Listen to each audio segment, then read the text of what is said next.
नमस्कार, स्वागत है आपका खबर झारखंड में। आपके साथ मैं हूं अभिषेक कात्यायन। बुलेटिन की शुरुआत रांची की एक बड़ी खबर से, जहां चारा घोटाला मामले में सजायाफ्ता आरजेडी सुप्रीमो लालू प्रसाद यादव पर कोरोना संक्रमण का साया मंडरा रहा है।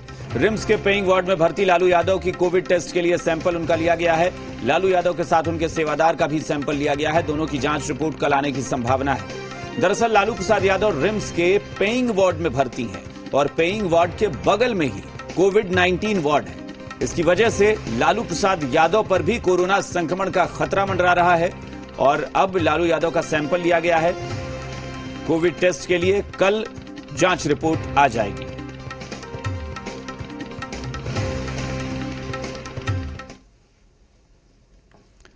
पश्चिम सिंहभूम पुलिस ने 3 हार्डकोर नक्सलियों को गिरफ्तार करने में कामयाबी हासिल की है। पुलिस ने माओवादी संगठन के सक्रिय सदस्य रुसु हनी पूर्ति और मुकुंद पूर्ति को गिरफ्तार किया है। इसके अलावा हाल ही में वन विभाग के कार्यालय को विस्फोट कर उड़ाने के मामले में शामिल माओवादी परगना बोईपई को भी पकड़ा गया है। तीनों नक्सलियों को जिले के अलग अलग इलाके से गिरफ्तार किया गया है। तीनों नक्सलियों के पास से देसी कट्टा, कारतूस और धमकी भरे पोस्टर मिले हैं। गिरफ्तार सभी नक्सलियों पर जिले के कई थानों में मामले दर्ज हैं। पुलिस को कई दिनों से इनकी तलाश थी। इनकी गिरफ्तारी से पुलिस को माओवादियों के बारे में और भी अहम जानकारी मिल सकती है, जिससे सारंडा, पोड़ैयाहाट और कोल्हान के जंगलों में नक्सलियों के खिलाफ अभियान चलाने में पुलिस को काफी मदद मिलेगी। सीआरपीएफ की संयुक्त टीम ने यह गिरफ्तारी सुनिश्चित की है। यह भाकपा माओवादी संगठन का एक सक्रिय सदस्य रहा है और यह लगभग 6 कांडों में इसका आपराधिक इतिहास रहा है। चतरा में सिमरिया थाना पुलिस ने सलगी चटनिया बाबा इलाके से टीएसपीसी के एरिया कमांडर विनोद गंझू को हथियार के साथ गिरफ्तार किया है। गिरफ्तार नक्सली के पास से .315 बोर की राइफल और कारतूस बरामद हुए। पुलिस को सूचना मिली थी कि नक्सली इलाके में किसी बड़ी घटना को अंजाम देने के फिराक में विनोद गंझू अपने दल के साथ घूम रहा है। सूचना पर सिमरिया थाने की पुलिस टीम ने कार्रवाई की और एरिया कमांडर को गिरफ्तार कर लिया। अब गिरफ्तार नक्सली के बयान के आधार पर अन्य नक्सलियों की गिरफ्तारी की कोशिश चल रही है। इस सूचना का वरीय पदाधिकारी को देकर सूचित किया गया। एसपी साहब के आदेश पर एक टीम का गठन हुआ, जिसका नेतृत्व करता अनुमंडल पुलिस पदाधिकारी सिमरिया। उनके नेतृत्व में छापामारी टीम जो है सलगी गई और वहां पे छापामारी के दौरान एरिया कमांडर विनोद गंझू को एक राइफल एवं गोली के साथ जो है गिरफ्तार किया गया। लातेहार मंडल कारा से 2 विचाराधीन कैदी फरार हो गए हैं। इससे पुलिस प्रशासन में हड़कंप मच गया है। फरार कैदियों में छत्तीसगढ़ का विक्की राम और बालूमाथ का दिलशाद अंसारी शामिल है। दोनों विचाराधीन कैदी जेल की ऊंची दीवार फांदकर फरार हो गए।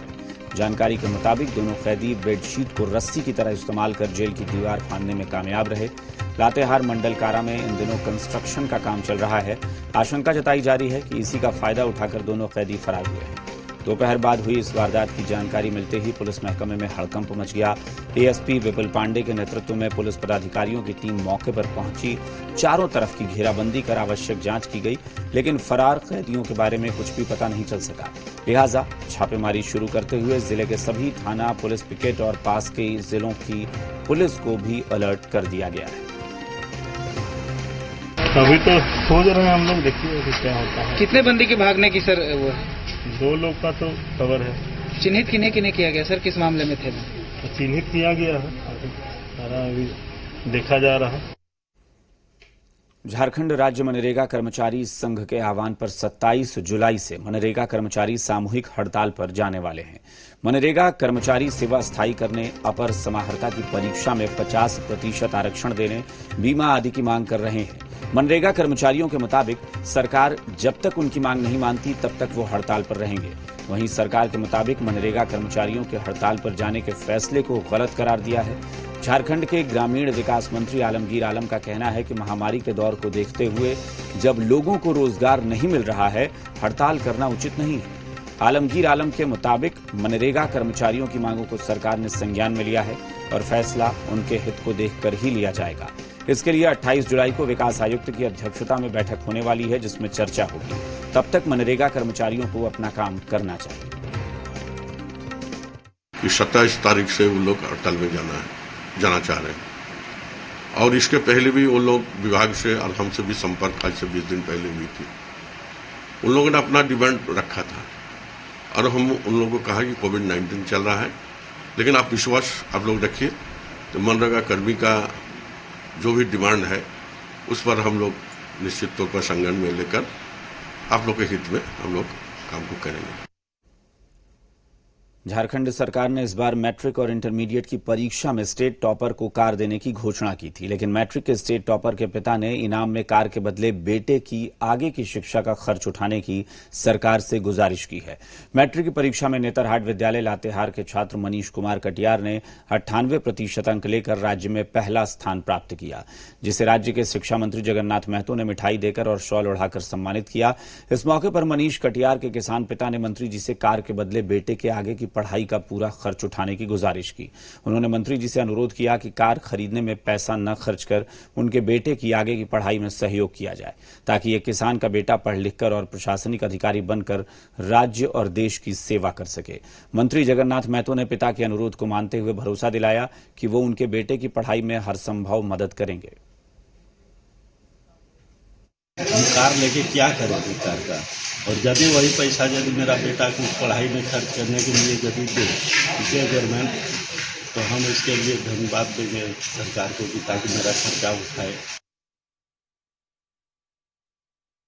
मुझे सफलता मिली है, मैं इसका सबसे ज़्यादा श्रेय अपने पिताजी को देना चाहूँगा और मेरे शिक्षक श्री उर्दू सुकर देव जी, जो कि हमारे आश्रम अध्यक्ष थे, अशोक आश्रम के। उन्होंने बहुत अच्छा से हमें गाइडलाइंस दिया था, तो उसी को हमारे आश्रम के सभी छात्रों ने फॉलो किया और 6 में से 4 छात्र टॉप 10 में आए, जिनको मैं बहुत ज़्यादा धन्यवाद देना चाहूँगा। मैट्रिक का राज्य टॉपर नेतरहाट विद्यालय के छात्र था, तो मैं शुभकामना बढ़ा दिया है, सम्मानित किए हैं। सम्मानित के साथ साथ पूरे राज्य में जिनको मैं शुभकामना देता हूँ और आगे अपनी मनोकामना पूरा करें, मेरा साथ मेरा सहयोग रहेगा। अयोध्या में 5 अगस्त को होने वाले राम मंदिर के भूमि पूजन के लिए झारखंड से जो पवित्र मिट्टी भेजी जाएगी, सभी जिलों के धार्मिक स्थल, मंदिर और सरना स्थल की मिट्टी को अयोध्या भेजा जाएगा। इसके अलावा राज्य की सभी नदियों के जल को इकट्ठा कर झारखंड विश्व हिंदू परिषद अयोध्या भेजेगा। इसके लिए सभी जिलों से विश्व हिंदू परिषद के सदस्य पवित्र मिट्टी और जल लेकर रांची पहुंच रहे हैं। रांची स्थित प्रांतीय कार्यालय में सभी जगह की मिट्टी और जल इकट्ठा किया जा रहा है। 26 जुलाई को रांची से विश्व हिंदू परिषद का जत्था इकट्ठा की गई पवित्र मिट्टी और जल लेकर अयोध्या के लिए रवाना होगा, जहां 5 अगस्त को राम मंदिर की आधारशिला रखी जानी है। प्रधानमंत्री नरेंद्र मोदी 5 अगस्त को अयोध्या में राम मंदिर के निर्माण के लिए भूमि पूजन समारोह में शामिल होंगे। वीएचपी देश के विभिन्न धार्मिक स्थलों की मिट्टी अयोध्या भिजवा रहा है, ताकि मंदिर पूजन में इस मिट्टी का इस्तेमाल हो सके। से हम लोग मिट्टी और जल जो है सो लेकर के आ रहे हैं। साथ ही साथ नगड़ी प्रखंड के 30 ग्राम से भी पवित्र स्थलों से 30 गांव से एकत्रित किया गया है, और ये अयोध्या में जो अभी भूमि पूजन कार्यक्रम है वहाँ पे ये जाना है। जल उठा के और विश्व हिंदू परिषद रांची को सौंप रहे हैं, यहाँ से अयोध्या राम जन्मभूमि के द्वारा पहुँचाया जाए। इसमें जो है 21 सरना स्थल का मिट्टी है और 51 मंदिरों का मिट्टी है, और प्रमुख जो हम लोग का नदी हैं उनके जल हैं। हम लोग अयोध्या राम मंदिर में शिलान्यास में इसको भेजने जा रहे हैं। विश्व हिंदू परिषद की मिट्टी संग्रह की कवायद को झारखंड कांग्रेस ने राजनीति से प्रेरित बताया है। पार्टी के मुताबिक इस तरह की कवायद से कोरोना संकट से मुकाबले में दिक्कत आएगी। वहीं झारखंड बीजेपी ने कांग्रेस को जवाब देते हुए मिट्टी संग्रह पर आपत्ति को दुखद बताया। कोरोना जैसे संकट में ये विश्व हिंदू परिषद और भारतीय जनता पार्टी के लोग कहीं नजर नहीं आए, लेकिन मिट्टी उठाने के नाम पे, नदी के जल ले जाने के नाम पर हजारों सैकड़ों लाखों की संख्या में जुट जाएंगे। उनका वो काम है, उन्हें मुबारक। हम तो ये चाहते हैं कि राम मंदिर का निर्माण हो और ऐसे समय में हो जब सभी लोगों की सहभागिता हो। जहाँ भी मिट्टी संग्रह हो रहा है वहाँ हम सामाजिक दूरी और मास्क का मैक्सिमम ख्याल रख रहे हैं। लेकिन कांग्रेस को तो दुख होगा ही ना, क्योंकि ये वही पार्टी है जिसने अपने शासनकाल में सर्वोच्च न्यायालय में एफिडेविट करके भगवान राम के अस्तित्व को नकारा था। तो इन्हें अब कैसे ये स्वीकार हो जाएगा? देर से ही सही, धनबाद में कुछ दिनों पहले हुई हाई प्रोफाइल पार्टी के खिलाफ कार्रवाई कर दी गई है।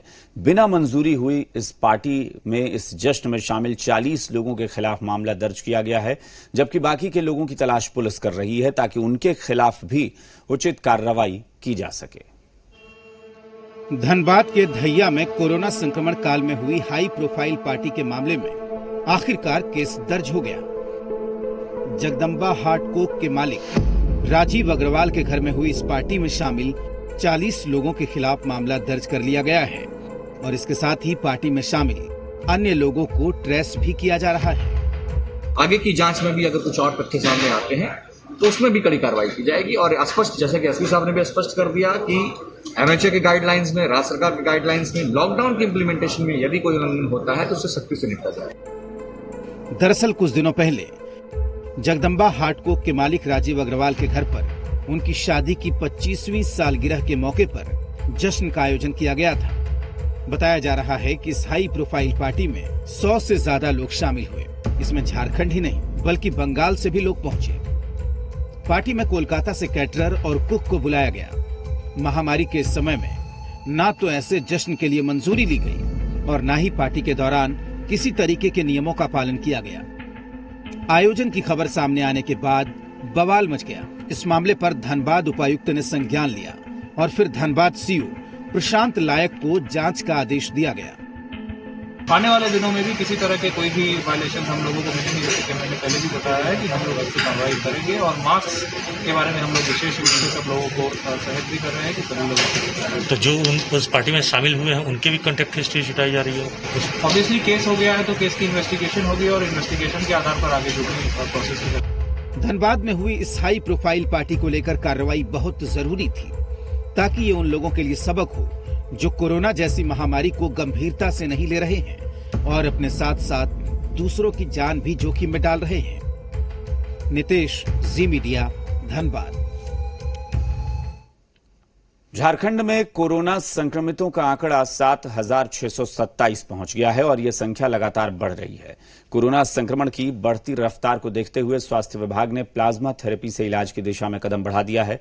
रांची के रिम्स में अब प्लाज्मा से कोरोना संक्रमण का इलाज होगा और हाल ही में कोरोना को मात देकर रिम्स से घर लौटे झारखंड के पेयजल आपूर्ति मंत्री मिथिलेश ठाकुर ने अपना प्लाज्मा डोनेट करने का फैसला किया है।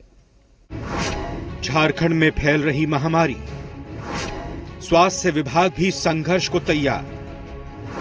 प्लाज्मा थेरेपी से शुरू होगा इलाज।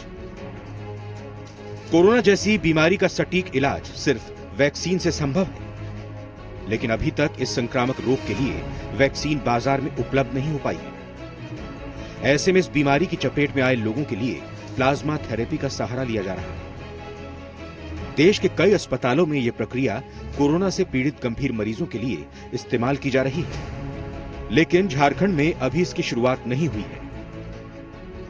लेकिन जिस तरह से कोरोना राज्य की आबादी को धीरे धीरे अपनी चपेट में लेता जा रहा है, उसे देखते हुए राज्य सरकार ने यहां भी प्लाज्मा थेरेपी शुरू करने का फैसला किया है। रांची के रिम्स में 28 जुलाई से झारखंड में प्लाज्मा थेरेपी की शुरुआत होने जा रही है और मुख्यमंत्री हेमंत सोरेन इसकी शुरुआत करेंगे। आईसीएमआर का ये एक प्रोजेक्ट चल रहा है कि प्लाज्मा जो है कि ले लिया जाए और एक जो रोगी है उसके शरीर में उसको प्लाज्मा को चढ़ा दिया जाए ताकि वो इम्यूनोग्लोबुलिन जो है वो उसको रोग से लड़ने में मदद करे। वहीं कोरोना को मात देकर रिम्स से हाल ही में घर लौटे झारखंड के पेयजल आपूर्ति मंत्री मिथिलेश ठाकुर ने अपना प्लाज्मा डोनेट करने का फैसला किया है। उन्होंने कहा है कि वो राज्य के सबसे पहले प्लाज्मा डोनर बनना चाहते हैं। उन्होंने कोरोना को मात देने वाले सभी लोगों से प्लाज्मा डोनेट करने की अपील की। मैंने भी ये घोषणा की है कि मैं अपना प्लाज्मा डोनेट करूंगा। मेरा ब्लड ग्रुप ए नेगेटिव है और जब भी जरूरत हो 28 से यहां पर शुरुआत माननीय मुख्यमंत्री जी के द्वारा की जा रही है और मुझे खुशी होगी कि सबसे पहला प्लाज्मा डोनर के रूप में मेरा नाम आए। रिम्स में प्लाज्मा थेरेपी से कोरोना के इलाज की शुरुआत होने से मरीजों को बड़ी राहत मिलेगी। अब तक रिम्स में 30 संक्रमित मरीजों की मौत हो चुकी है। हो सकता है प्लाज्मा थेरेपी मौत की इस रफ्तार को थाम सके। कुमार चंदन, रांची, जी मीडिया। यहां रुकेंगे एक छोटे से ब्रेक के लिए, लेकिन कहीं मत जाइएगा, फौरन लौटते हैं।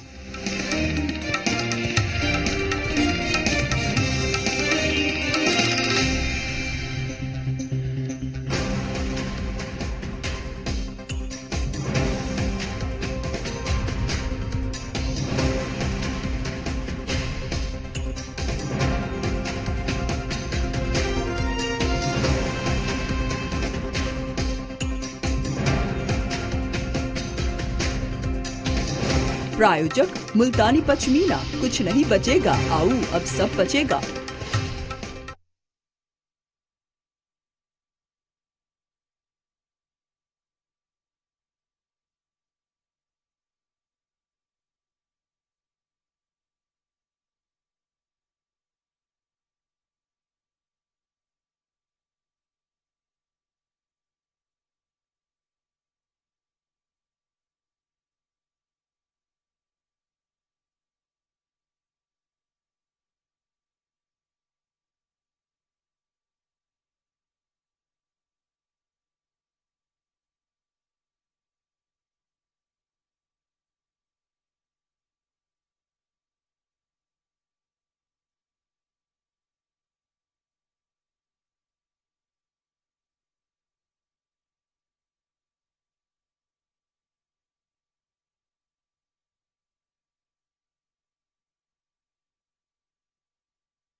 ब्रेक के बाद एक बार फिर आपका स्वागत है। रुख करेंगे कुछ और खबरों का। रांची में लगातार बढ़ रहे कोरोना संक्रमण को देखते हुए अस्पतालों में बेड की कमी हो गई है, जिसके बाद मरीजों के इलाज के लिए जिला प्रशासन ने अब बैंक्वेट हॉल और होटल्स को कोविड वार्ड के तौर पर तैयार किया है, जहां अब मरीज को रखने की शुरुआत भी हो गई है, लेकिन ये सुविधा मुफ्त नहीं होगी। झारखंड में कोरोना संक्रमित मरीजों की तादाद दिन ब दिन बढ़ती जा रही है। अकेले रांची में कोरोना के 1000 से ज्यादा एक्टिव केस हैं, जो जिला प्रशासन के लिए परेशानी का सबब है। उस पर से रिम्स में कोविड वार्ड में अब बेड मिलना भी मुश्किल हो गया है। ऐसे में अब जिला प्रशासन शहर के होटल्स और बैंक्वेट हॉल्स में मरीजों को रखने का इंतजाम कर रहा है। इसके लिए मरीजों से तय शुल्क लिया जा रहा है, जिसमें रहने का किराया, खाना पीना और मेडिकल सुविधा शामिल होगी। हम अब आप पहुंचे हैं ITI बस स्टैंड के करीब, जहां की आमंत्रण बैंकेट हॉल है और यहां जो लोग अपने खर्च करके अच्छी सुविधा चाहते हैं उनके लिए व्यवस्था की गई है। 3500 के करीब जो है एक कमरा मिलता है और जो हॉल है उसमें लगभग 2500 के करीब जो है खर्च करके यहां पर सुविधा उपलब्ध कराया गया है प्रशासन के द्वारा। कई निजी होटलों में भी यह व्यवस्था की गई है। रांची जिला प्रशासन ने स्टेशन रोड पर 5 से ज्यादा होटल और ITI बस स्टैंड के पास आमंत्रण बैंक्वेट हॉल में कोविड-19 सेंटर तैयार किया है। यहां नजदीक के निजी अस्पतालों की तरफ से डॉक्टर और नर्स की व्यवस्था की गई है, जो जिला प्रशासन की मॉनिटरिंग में मरीजों का इलाज कर रही है। स्टेशन रोड कोविड सेंटर के लिए गुरु नानक अस्पताल और आमंत्रण बैंक्वेट हॉल के लिए देव कमल अस्पताल से प्रशासन ने करार किया है। देखिए, बहुत सारे प्राइवेट हॉस्पिटल्स हैं जिनमें कोविड वार्ड बनाए गए हैं और उनकी क्षमता को बढ़ाने के लिए प्राइवेट हॉस्पिटल्स की तरफ से होटल्स और अन्य जो बैंक्वेट हॉल्स हैं उनको हायर किया गया है, और ताकि वहां पर वो पेशेंट को रख सकें। इन कोविड केयर सेंटर में बिना लक्षण वाले संक्रमित मरीजों का इलाज शुरू कर दिया गया है। यहाँ इलाज कराने वाले मरीज को हर रोज 35 रुपए खर्च करने होंगे। इसमें भोजन, दूध और दवा की कीमत शामिल है। मरीजों को यहाँ 7 से 10 दिनों तक रुकना पड़ सकता है।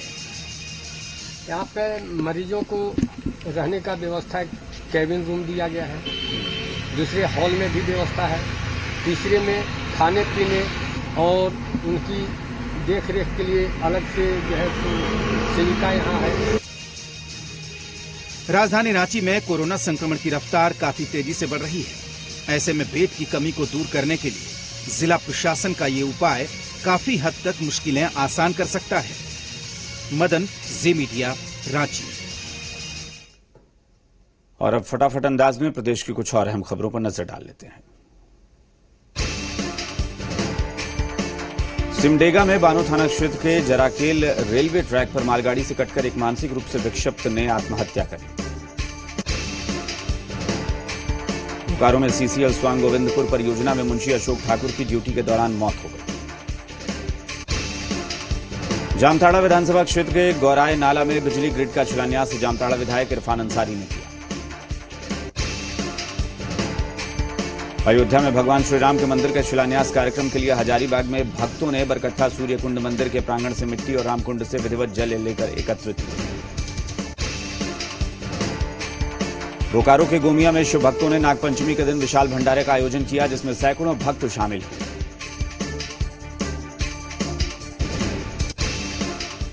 इन्हीं खबरों के साथ इस बुलेटिन में फिलहाल इतना ही। बने रहिए जी बिहार झारखंड के साथ।